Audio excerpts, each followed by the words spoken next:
નમસ્કાર દર્શક મિત્રો, હું છું પરમાર રમેશા. તમે જોઈ રહ્યા છો લોક સામના ન્યૂઝ. તો જોઈએ આજના સમાચાર બોટાદથી અમારા રિપોર્ટર વિપુલ લુહાર સાથે.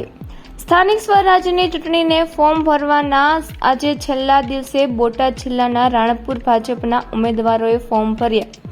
રાણપુર મામલતદાર કચેરી ખાતે જિલ્લા પંચાયતની બેઠકના ભાજપના ઉમેદવારો તેમજ તાલુકા પંચાયતની બેઠકના ભાજપના ઉમેદવારોએ ફોર્મ ભર્યા. જિલ્લા પંચાયતની રાણપુર તાલુકાની 4 બેઠકો અને તાલુકા પંચાયતની 18 બેઠકો પર ભાજપના ઉમેદવારોએ ફોર્મ ભર્યા. રાણપુર ઉમરાળા નાગનેશ જાળિયા જિલ્લા પંચાયતની બેઠકના ભાજપના ઉમેદવારોએ ફોર્મ ભર્યા.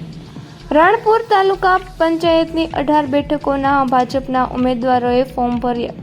મોટી સંખ્યામાં ભાજપના આગેવાનો, હોદ્દેદારો અને કાર્યકર્તાઓ હાજર રહ્યા હતા.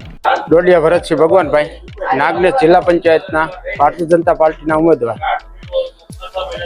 નાગનેશ 11 માંથી ઉમેદવારી નોંધાવી છે ને પાર્ટીએ જિલ્લા અને પ્રદેશનો આભાર માનું છું કે મને ઉમેદવારીનું ફોર્મ ભરવાની તક આપી છે. અને જાણવા મળે જે બાકી કામ છે તેને આગળ વધારશું.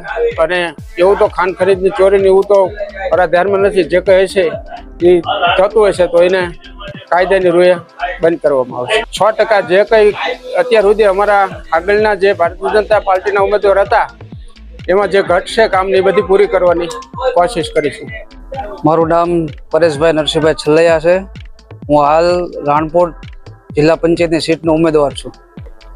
ભાજપની ઉમેદવારી પહેલાં તો ભાજપ પરિવારનો આભારી રહીશ કે નાની ઉંમરે મને જે જવાબદારી રાણપુર સીટની આપી. આગામી સમયમાં રાણપુરના વિકાસ માટેના હર હંમેશા જે પ્રયત્નો થતા હશે તે કરશું. આયાતી ઉમેદવાર નથી, હું પ્રોપર અહીંયા છેલ્લા 5 વર્ષથી અહીંયા જ રહું છું. મારું સરનામું છે આદિત્ય વિલા, ગાયત્રી સોસાયટી, તાલુકા પંચાયતની બાજુમાં.